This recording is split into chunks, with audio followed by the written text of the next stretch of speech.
This is an ABC podcast. Fitzroy in inner city Melbourne is today one of those classic gentrified suburbs with a population of people who work in media or advertising or law or whatever. But it wasn't like that when Tony Birch was growing up around the area in the 50s and 60s. Fitzroy was then filled with working class people who worked in the factories nearby. There were, and still are, towers of housing commission flats. There'd always been an Aboriginal community there, and Fitzroy was a magnet for Greek and Italian migrant families after the war.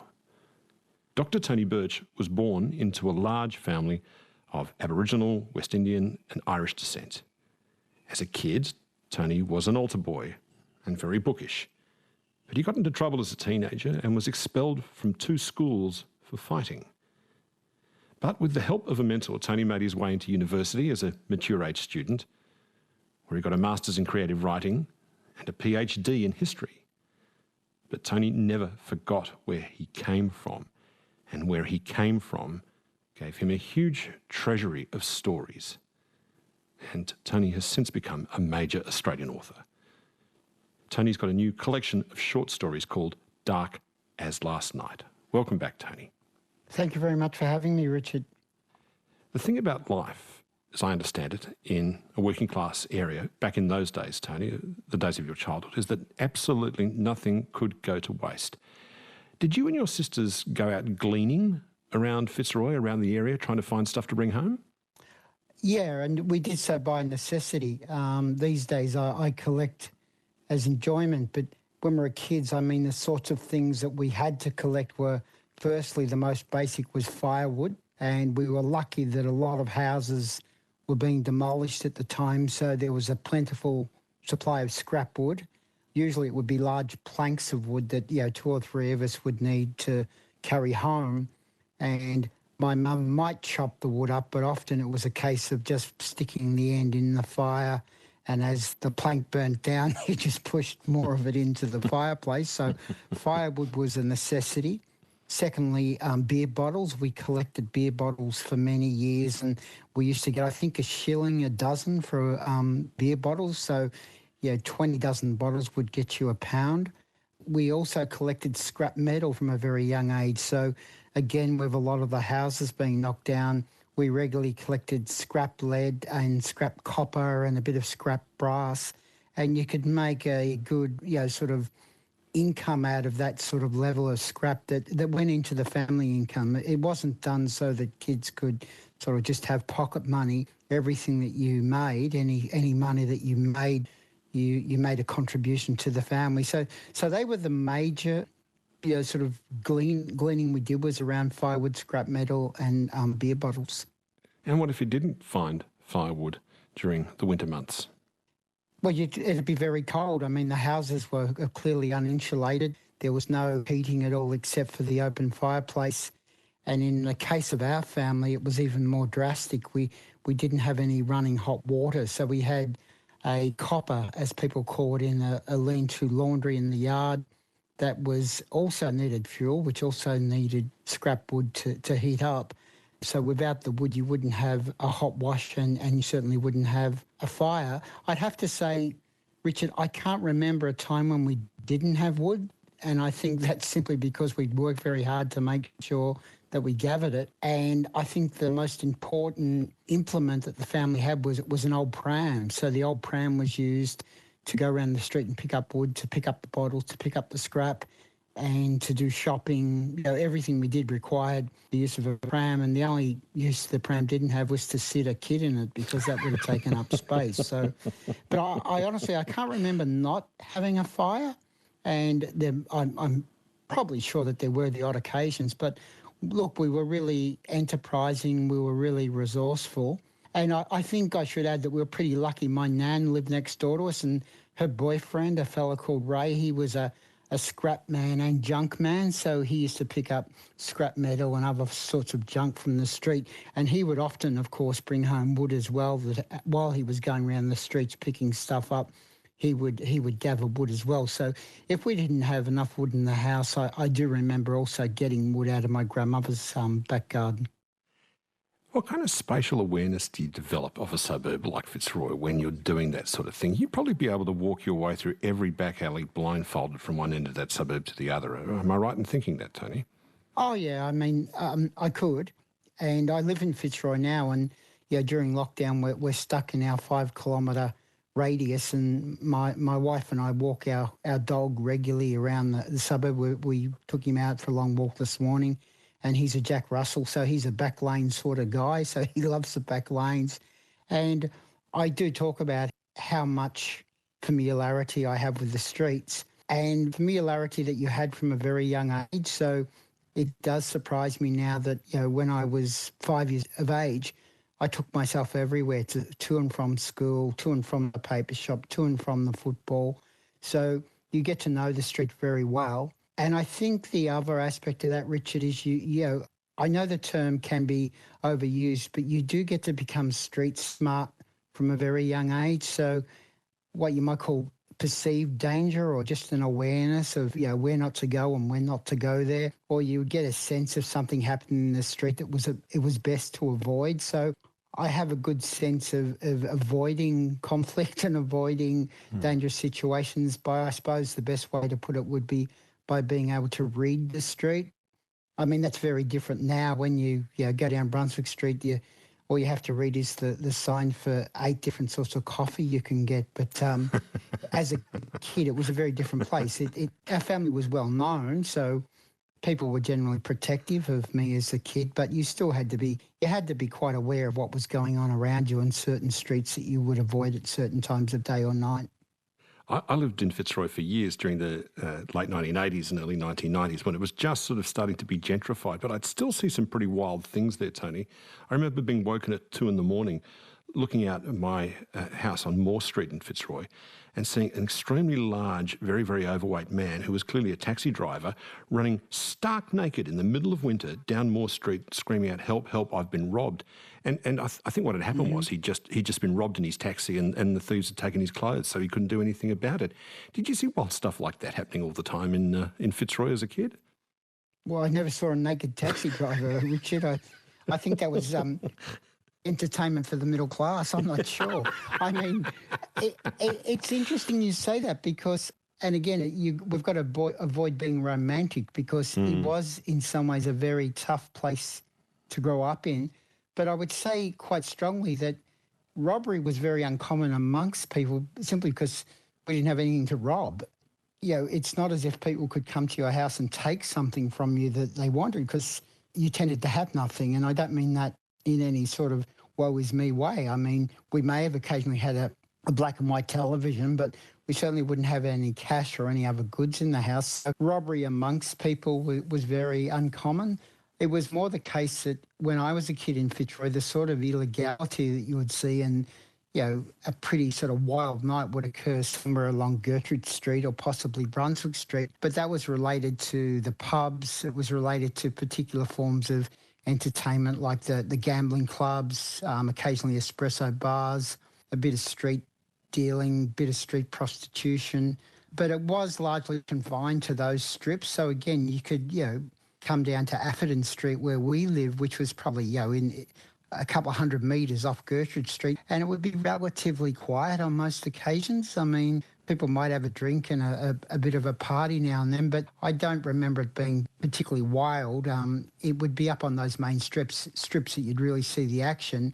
And that would be pretty wild because of the fact that there were so many activities in the 60s in particular that were either illegal or what we might call sublegal that were very widely known and very widely practiced and enjoyed, but were technically illegal. So they relied on fairly strong relationships between police and cafe owners, pubs, slow grog shop owners, etc. So it was a very intricate and fairly organised chaos in a strange sort of way.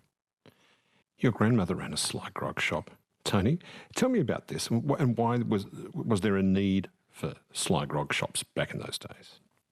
Well, firstly, the need was obvious. I mean, obviously until the end of 6 o'clock clothing, which was in the mid-60s, I mean, it was ridiculous to think that people would stop drinking at 6 o'clock of a day. And you particularly imagine, Thursday night was pay night, Friday night was usually the end of the working week, and Saturday, it could be after the football or Saturdays in summer, that people weren't going to stop drinking. So the reality was that people had to be able to get alcohol from somewhere.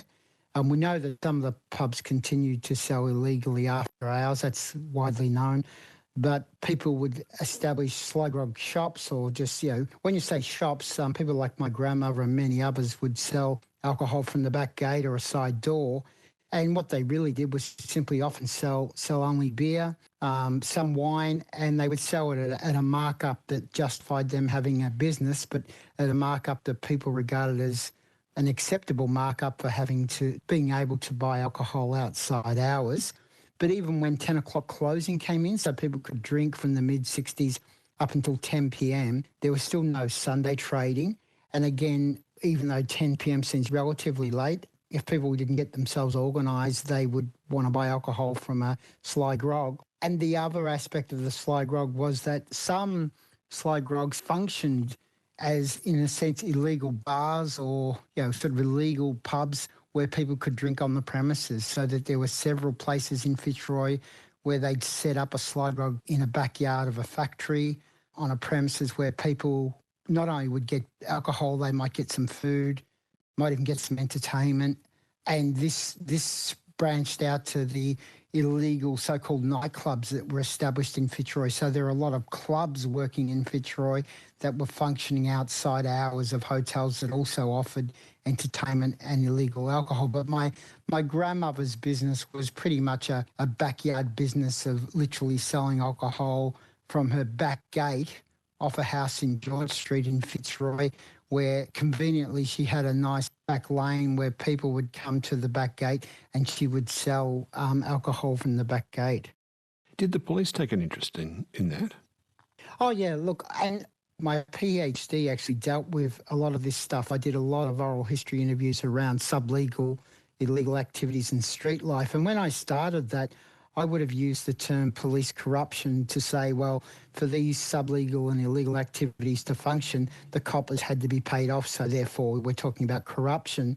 But when I interviewed people, particularly people who ran any business that required them paying police, well, some were strongly offended by the notion that it was corruption. They regarded it as a legitimate relationship between police and businesses, because the only way that these businesses could function in an orderly way was to have that relationship with police. It was clear that police could never stop these activities. That was, everyone understood that. And by having a formal relationship with the police, as illegal as it was, allowed the businesses often to run in a very orderly fashion. So that in my nan's case, she would certainly occasionally pay police, and she would certainly give free alcohol to the police. In exchange for that, she wanted to run a business itself that was orderly. She didn't want to draw attention to the business. So in other words, she wouldn't want people sort of trying to stand over her for alcohol, or people fighting in the lane or drinking in the lane behind her place. So she could call the police and they would make sure that people were moved on. So in many of these businesses, that relationship between police and business owners had been in place for decades, and it functioned relatively well. And it's important to note that, because in an atmosphere where you know that people are going to do something like drink, like gamble, like SP bookmaking, you couldn't allow those to operate unless you had a relationship with police. Tell me more about your nan. Her name was Alma. What did she look like through your child's eyes, Tony? Well, she wasn't very tall. She was vertically challenged. She was about 5 foot tall. Very beautiful woman when she was younger. She had a quite exotic way of describing herself. She had about 6 or 7 aliases, surnames. She did once go by the name of Alma Bordeaux, and she didn't admit until very much later in life that she had taken the Bordeaux name off a wine bottle. So that she often told exotic stories about herself. She was tattooed, which was very unusual for a woman. And she was a very tenacious but very warm woman, so I was very close to her. She passed away when I was 40, so I was able to enjoy a lot of my growing up around her. She always lived very close by. My first packet of cigarettes that I bought was a packet of Park Drive, which I bought for 33 cents on Smith Street in Collingwood, and I was in grade 6 at the Christian Brothers.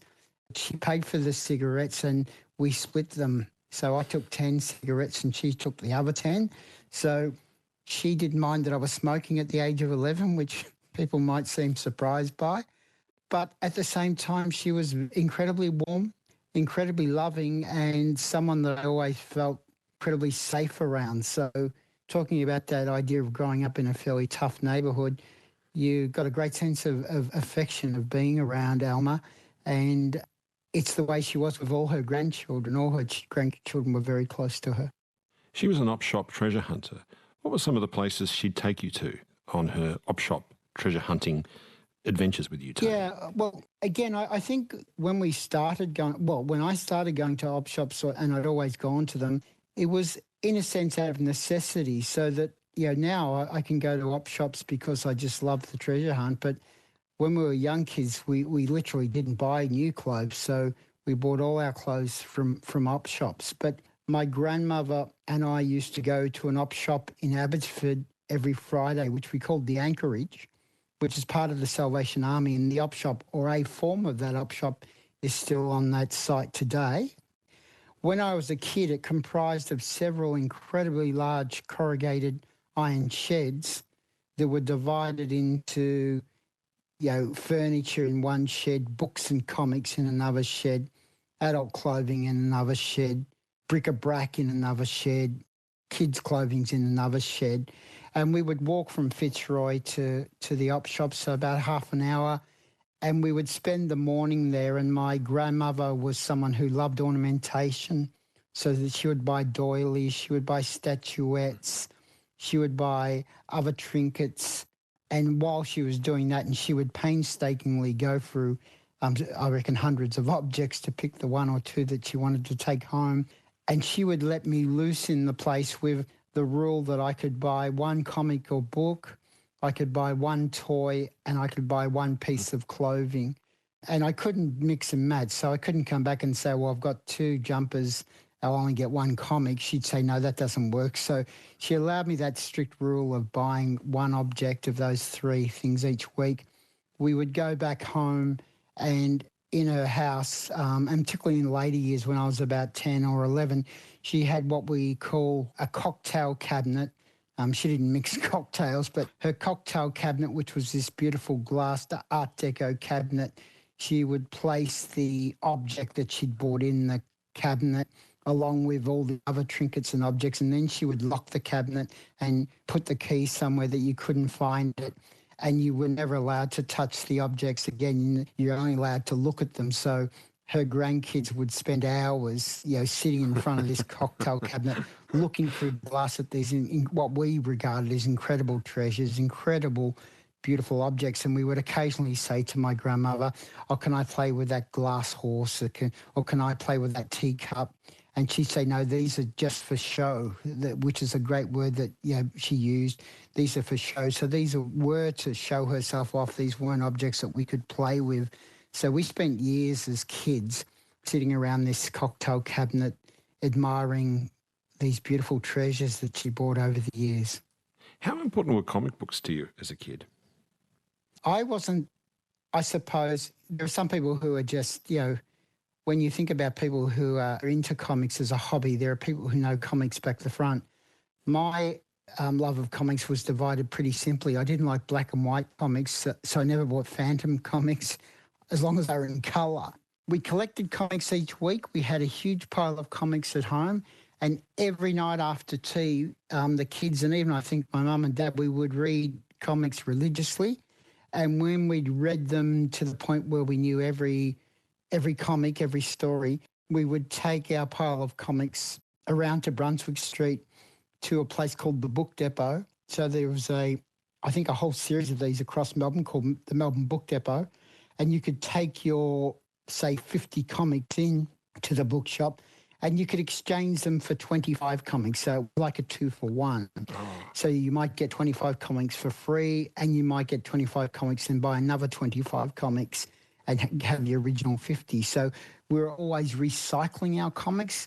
We always had a very large supply of comics, and they were probably, until I joined a library it would have been the only form of reading that I did was to read comics. And certainly at home, the only form of reading we had were comics and newspapers. The Sporting Globe, my dad religiously read the Sporting Globe. So we didn't read books. Comics were a key to our sort of literary education. You grew up in inner city Melbourne at a time when the Victorian state government decided to absolutely demolish blocks of the old Victorian houses and replace them with housing commission flats. That must have been a very strange time to be growing up in, where, you know, there'd be a row of houses there from the 19th century one day and then it'd just be a pile of rubble the next day. What was that like, Tony? It's pretty complex. I mean, at a simple level, it might seem odd. Being a young kid, at some level, it was incredibly adventurous. By that I mean that we moved out of Fitzroy at the end of 1966, and just after that they started to build what is known as the Atherton Gardens estate, which is that high-rise estate off Gertrude and Brunswick Street. So it actually took the Housing Commission about 7 years to acquire, in the old measurement, about 13 acres that comprised that estate. So what that meant for a kid growing up is that there were always empty houses around you. There were always houses around you that were being demolished. So you'd spend a lot of weekends sort of going through empty houses, collecting stuff that people left behind, again, toys, furniture, smashing windows, being fairly reckless, productively stripping the houses of scrap metal. And the sort of might of a bulldozer is some ways attractive to a young child, so that when you saw a bulldozer rip through a house and demolish a double-storey terrace in about half an hour, there was something incredibly, seemingly powerful about it. On the negative side, it absolutely destroyed the social fabric of those suburbs. So you mentioned before about the Fitzroy always having a very strong Aboriginal community. Well, the Aboriginal community from Fitzroy began to be dispersed very much from that period. The social networks that women had established over decades, whether that be shared childminding, using the pawn shop economy, money lending to each other, just giving each other the support mechanisms that were needed, they were completely destroyed. So when you think about a suburb that had such a sense of ingenuity about it in a social and economic way, so again, all those illegal clubs and gambling dens, they were incredibly productive economically for some migrant families and communities. All of that was destroyed very quickly. I think the other thing that came with that is when you saw how easily your home could be demolished and literally obliterated overnight, I grew up or learned to not be too welded to the home space. So it might sound odd that I have a very strong relationship to the inner city and a very strong connection to the inner city. I've never been precious about the actual house I live in. Until I was 15 years old, I lived in 4 houses. None of those houses exist now. They were all demolished for government housing or freeway schemes. Schools that I went to have been demolished. Factories that my parents worked in have been demolished. So not only homes, but street corners and whole areas of my memory map no longer exist. You do lose so much of the legitimation of that memory if you can't take someone back to that place. You can't take someone to the street and say, I grew up in, I slept in that front room with my brother. That's the peach tree that we used to climb in the backyard. It's as if your memory is not quite legitimate because you don't have the physical places to attach them to. So you have to recreate it with words? Yes, of course, yes. That cabinet you mentioned of your nan's, that cocktail cabinet where she kept all her most precious finds from the various op shops she went to, what happened to it after she died? Well, this is in some ways a sad but I think beautiful story, Richard. When my grandmother was dying in 1996, she spent her last week in St Vincent's Hospital in Fitzroy. And I remember in those last days of her life, and she was barely conscious, we made a very strong decision in the family that my grandmother would never be left alone.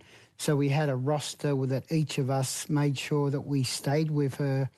And I remember when my shifts were on, there were these very wide windowsills overlooking Fitzroy, and I would sit on the windowsill in the sun and I'd be looking down across the streets of our sort of entire childhood and and my relationship to her. So there was something remarkable about that. My grandmother died on the 4th of July, 1996.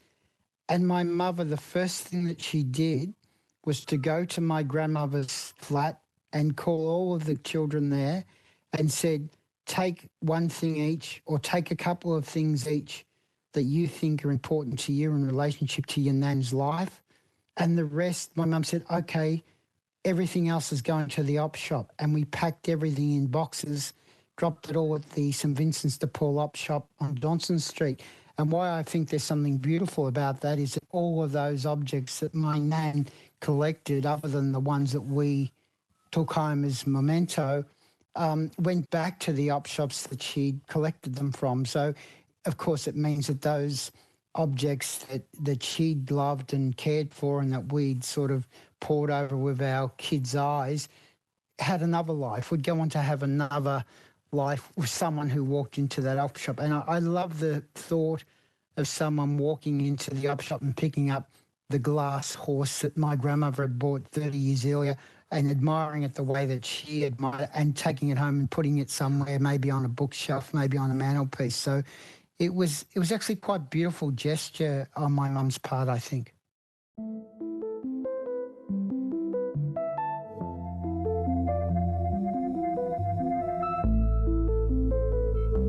Podcast. Broadcast. This is Conversations with Richard Feidler. Hear more conversations anytime on the ABC Listen app.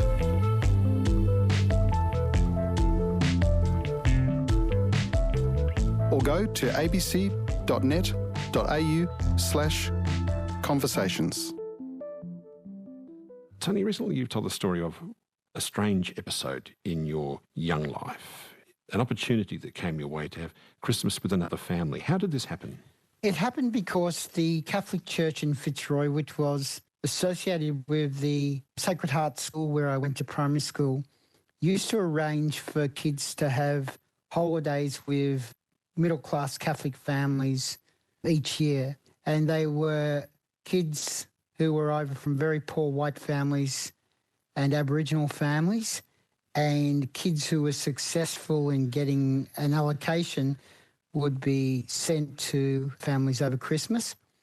My older brother and sister had gone on an aeroplane, which, to explain that, would be like saying, oh, my brother and sister went to Mars on a rocket. It was such a outlandish possibility. And they'd gone on an aeroplane for a one-week holiday one Christmas, and I was 4 years of age. It was before I'd gone to school.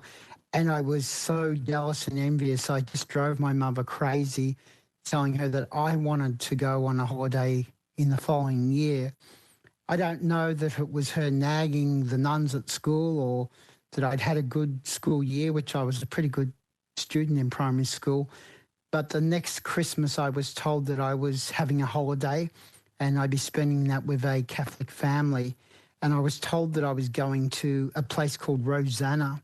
And I wondered how long the plane trip would be and how far would the plane ride. And Rosanna's one of those bush suburbs, isn't it? Isn't that out near Heidelberg somewhere in Melbourne? Well, it's 10K from the CBD, Richard. And I got into a car with this woman, this little Morris Minor, and this woman dressed expensively. I still remember, in a red coat, a red hat and pearls. And when we got in the car, I thought we were going to the airport. And then we pulled up outside a triple-fronted cream brick veneer about half an hour later, and I thought maybe we're picking up some other kids who are also going on the aeroplane. But in fact, we were at the destination, which was where I was staying. I still remember going into the house and being introduced to a family who looked like they were out of an American sitcom like Father Knows Best or My Three Sons, in a beautiful sort of modern Australian 1960s kitchen, incredibly bright and light. I remember the lino was grey and pink. I never forgot that. It was a grey and pink colour. The lounge room would have been bigger than our whole house. The Christmas tree was, as a kid, I thought, I don't think Jack from the Beanstalk could climb that Christmas tree. It just seemed so huge.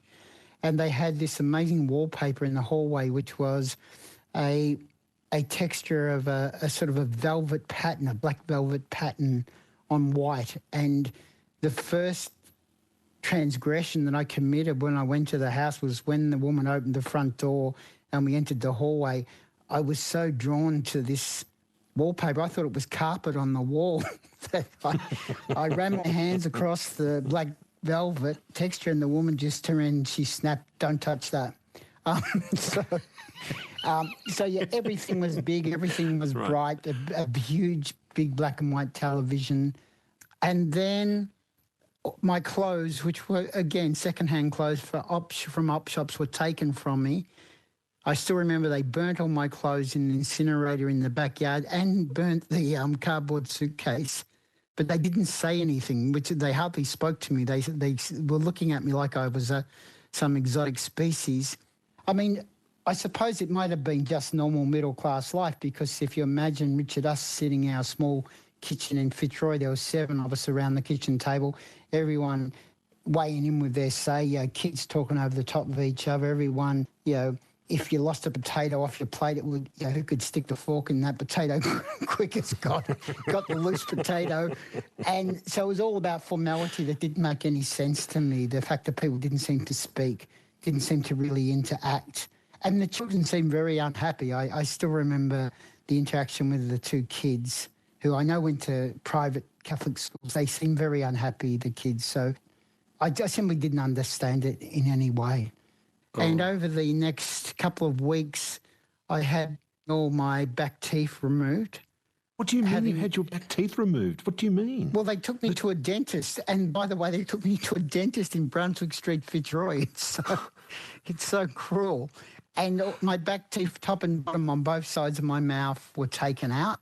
Did they check in with your mum at all? No, they hadn't checked in with my mother at all, and I don't think that she would have approved. So, no, there was no discussion with my family about this. I was then taken to a barber shop and had my hair shaved, and I had quite nice hair. If you can imagine Paul McCartney as a 5-year-old, that's me. And I had my hair shaved, and I spent the next 2 weeks in a sort of state of absolute misery in a house of people. And I think about this. Sorry, Richard, I thought about this in later life. It seemed to me, even as a child, to be a house without affection, because I don't remember these people talking to each other really. They weren't cruel to me or anything. They didn't punish me in any physical way, but they hardly spoke. They were very formal. And it was just a sense for me of hollowness. And I suppose it prejudiced me against the suburbs. I felt that I was in this place that was completely devoid of people, of emotion. So there was nothing there that I wanted. I spent 2 weeks with them. I don't remember much about what else we did, except that father organised a spelling bee, which I won, which they were very disappointed in, because both the kids in the family went to private schools. And the other aspect of it, which was very troubling, I didn't understand that my mother had only allowed for them to take me for a week, and I was supposed to be coming home. And at the end of the week, I didn't come home. And toward the end of the second week, I still had not come home. And she got very worried and contacted the church. And in the meantime, in the house, I remember the woman repeatedly saying to me, "Do you like it here? Would you like to stay here?" Each night when I went into bed. And each night when I went into the bedroom, I would just ask her, after she asked me the question, "When am I going home?" And because I'd shared a bed with my older brother, Brian, and did until I was 10 years old, the notion of sleeping in a bed without my brother was terrible. I didn't want to have a big bed and be on my own. I wanted to sleep with my older brother, because he was he was very much of a protector of mine and quite a hero of mine. And I missed my brother desperately. And I got really anxious and really worried. So I devised a plan of escape, but it included me remembering the address of the house, which I seared into my consciousness, because I had this idea that I was going to escape the house, find a policeman and tell him that these people were trying to kidnap me. But then fortunately my mother made enough noise and really demanded that I be brought back home. And after 2 weeks, I was returned to the family with a suitcase full of clothes that belonged to the boy in the house, which I then divided up between my brother and sister. So you came very close to being stolen, essentially, then? Well, I think so. My mother doesn't like to talk about it because she feels very guilty, and I don't believe there's any need for that. And I've told her that for many years, because when I was offered to go for a holiday, I really believed that my mother knew that she could never afford for any of her children to have a holiday. And the holiday my older brother and sister had taken to Corryong, they'd really loved. And, yeah, they stayed with a Catholic family that were really great. And, yeah, so it's not... I don't want to condemn everyone, because they stayed with apparently a pretty wild bunch of Catholic kids on a farm, and they had a ball. And when I remember when they came back, I think my sister, her and one of the kids used to write, pen pal letters to each other. So for them, it was a great holiday. And I think on the basis of that, my mum thought, well, Tony's entitled to the same enjoyment. So she had no sense of what was happening. And she's a very strong woman, my mum, and once she was aware that something was happening, she made sure that I'd be brought home. So I don't know what eventual plans the family had, but they certainly, I think, involved the possibility of me not going back home. So to you, that family looked really weird. What were you to them, do you think? Oh, look, it's interesting because a lot of my research work as a historian is looking at so-called post-war welfare. And I think what they would see, one, that I was a child they needed to save. That was clear, and that by giving me something of material value, that to them that would be saving me. They were quite religious, so I know that we went to church while I was there on the Sunday. We said grace at every meal, and although I'd been brought up Catholic in Fitzroy, and in fact I was an altar boy, I think that they were possessed by the notion that they could save me by physically cleansing me and spiritually cleansing me.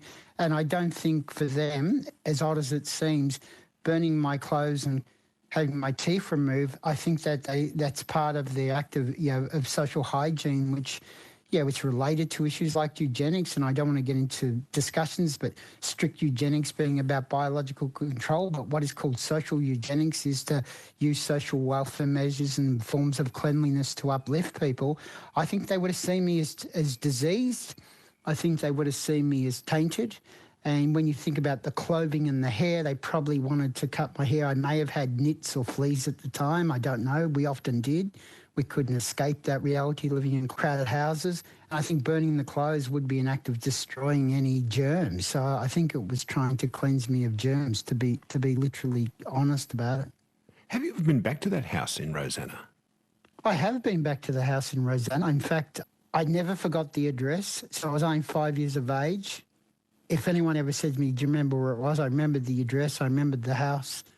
And many, many years later, I think I was in my 40s, I was out that way. I called in to see a friend and then gone to a nursery, actually, to buy some plants. And I was near the river, and I realised I knew this part of the river. And then I remembered, well, this is Heidelberg, this is Rosanna.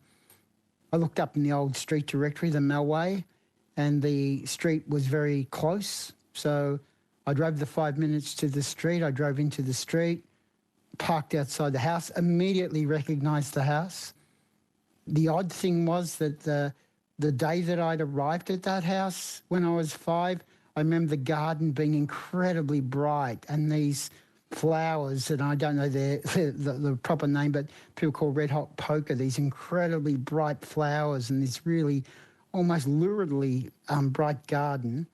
And then when I went back there these decades later, it was in real sort of neglect and disrepair. There was some old rose thorns, but it looked like a garden that hadn't been tended for a long, long time. I got out of the car and knocked on the door with little understanding or notion of what I was doing. And then the door answered. An old woman opened the door. She didn't seem too alert or well. I'm sure she had a wig on. And the other thing that was sort of quite eerie is that I looked and the wallpaper that I'd known as a kid was still there, but it was all sort of scrubby and, so the place looked run down basically. And then I asked her if she was the woman who lived in the house, and I said, because I stayed in this house when I was a boy, and I gave the family surname, and she sort of clutched at her, she had a dressing gown on, she sort of clutched at it, and in a way quite defensively. Yeah, she's looking at a strange man, she wouldn't know who I was, and so maybe there was good reason to do that. And she said, I don't know what you're talking about, and closed the door really abruptly. And I left. Certainly I don't know if it was the woman who was the mum who picked me up, and I left thinking, well, I don't know, and I should leave because, I could have disturbed someone. So I just left and left it at that. I'm sure you're aware of this as much as anyone, but, slums often have a bad name when, in fact, they're places where there's a huge amount of dynamism, the kind of thing you were talking about earlier about repurposing things, gleaning things, putting nothing to waste. A lot of people trying to find some way to get a toehold in this world and doing it quite energetically. And there's also often a real radical egalitarianism in such places. That was the environment you'd grown up in. Did you feel the sting of that family's disdain for you as a working class, unclean kid? Do you remember feeling that sting, or did that never bother you as a kid, Tony? It's a really interesting point you make, because the way that I grew up was in an insular way of being very protected and being inside a community, not outside. So if you imagine living in Fitzroy in the early 60s and you're surrounded by Aboriginal families, you're surrounded by poor white families and certainly mixed families, strong families of mixed Aboriginal, often Irish Catholic families, and migrant families who didn't have much either. There was a sense of inclusiveness. So within the community, you certainly didn't feel a sense of shame. But certainly I always knew when people were looking down on me. And while I might have some sort of bravado against that, there were at times, both as a kid and as an early adult, where you would feel a sense of shame that people didn't think you were good enough and you weren't good enough. And I can say, Richard, that it carried on to when I went to university. I went to university when I was 30 years of age. I went to university because I did very well the year before by doing my, what was then HSC at night school at Broadmeadows TAFE College. I got very high entry marks into Melbourne University. And when I walked through the gates of the university the first day of term, as it was called then, I had done so with absolute legitimacy of doing as well or better than most other first-year arts students. But I felt like an absolute fraud, that I'd be found out, that I wasn't good enough. When I told my mum I was going to Melbourne University, all I saw on her face was fear. My mum's always been unbelievably proud of me, but I think she feared that I would fail and that people would find me out. And what I realised very quickly is that people who do have a class bias would try to look down on me because I didn't speak as well as they did, because I didn't go to the schools that they went to, and I didn't try to be like them. I just wanted to be myself. And to be honest, that only changed when I did better than most other students, so that I was a very good student at undergrad level. I got very high marks. I got very high marks in my honours. I got a scholarship to my PhD, and I'm not trying to blow my own trumpet here, but I won the Chancellor's Medal for the best PhD in the arts faculty at Melbourne University, I think in 2003. So I did everything to say, well, I'm not only entitled to be here, I'm here because I'm very good. And to be accepted at that level has always been difficult. At the same time, there are aspects of the cultural currency of a place like Melbourne University that have never interested me anyway. So that my friendship groups, I have some good friendships from university, really good friendships. Yeah, I met some great people at university. I'd want to make sure I said that. But my strongest friendships, one of my strongest friends is I've been friends with since I was 10 years of age, and we lived on the Housing Commission estate together. So that there are aspects of growing up where people want you to feel shame, and they know all the signals. Correcting your pronunciation, for instance, is something I loathe in people, because it's not the pronunciation of someone's words, it's the intent of their words that matter. So things like that, I never understood those things, Richard, until I went to university. The notion that someone would correct your pronunciation when you're growing up was ludicrous, because we all spoke in odd ways, but we all knew what we were saying. I remember when Christos Solkis Yes. came on the program, and Christos was telling me how he'd grown up in this working-class migrant Greek family, and he said the day his uncle dropped him off at Melbourne Uni for the first day and he stepped out the car and into the gates of Melbourne Uni, he said he took a step that took him 1,000,000 miles away from his family and everywhere he'd come from, and he feels a bit of shame about that now.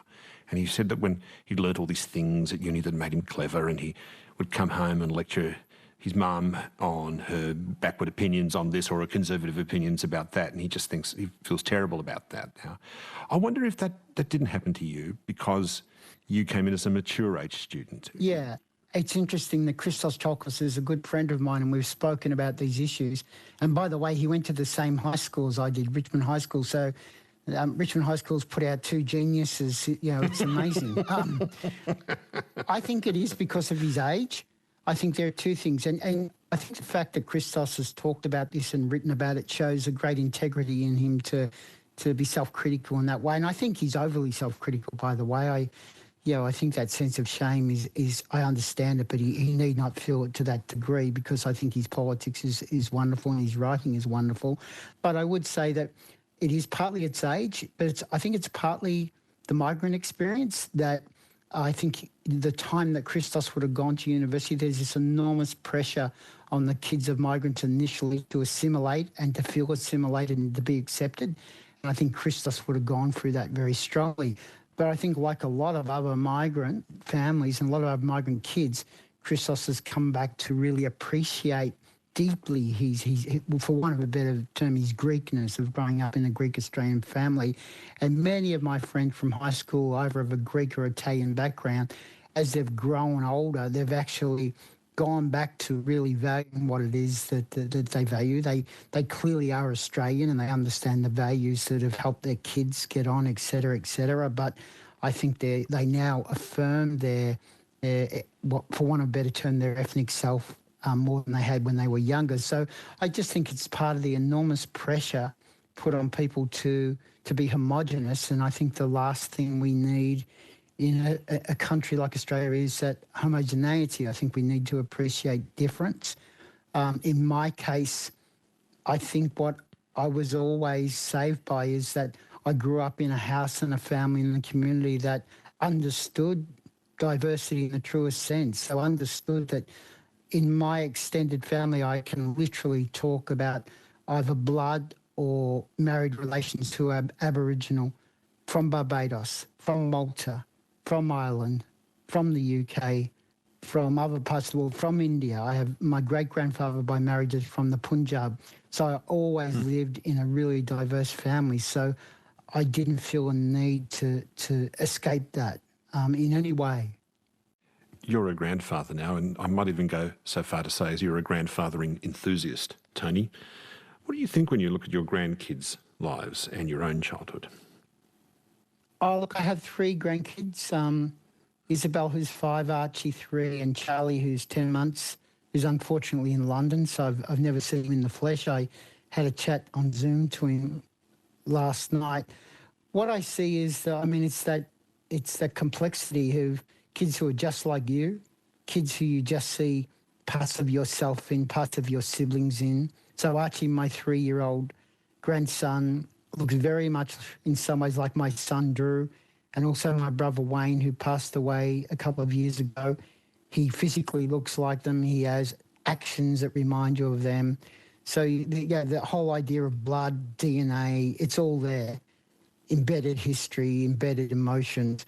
But, of course, their lives are very different in the sense that their lives are much more secure economically. They haven't suffered the issue that I lived with, living in a violent home. I'm with a violent father. So I know these kids have loving fathers, good fathers. So there's very much something quite different, which I love.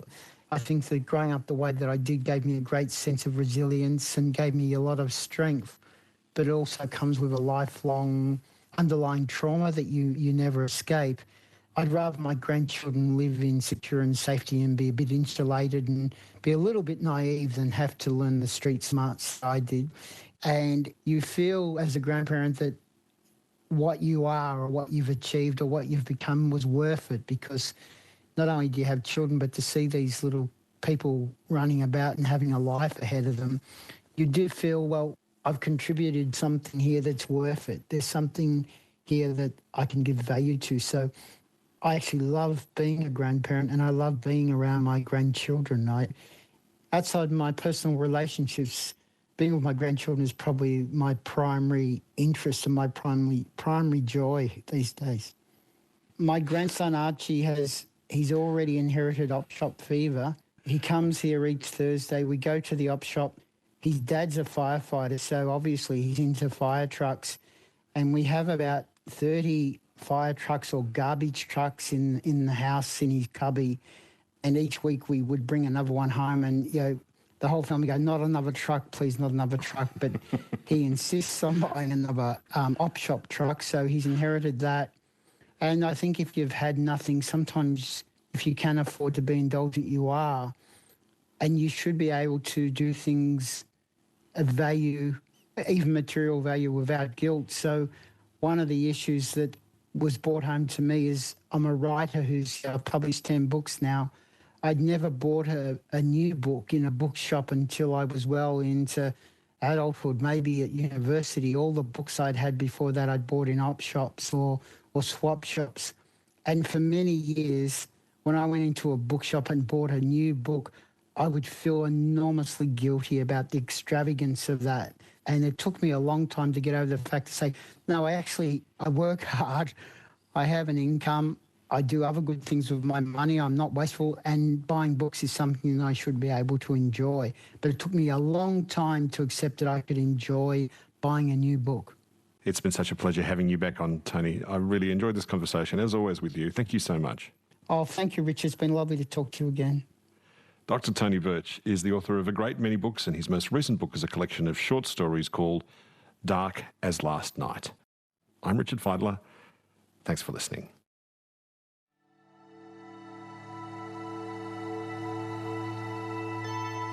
You've been listening to a podcast of Conversations with Richard Feidler. For more Conversations interviews, please go to the website abc.net.au/conversations.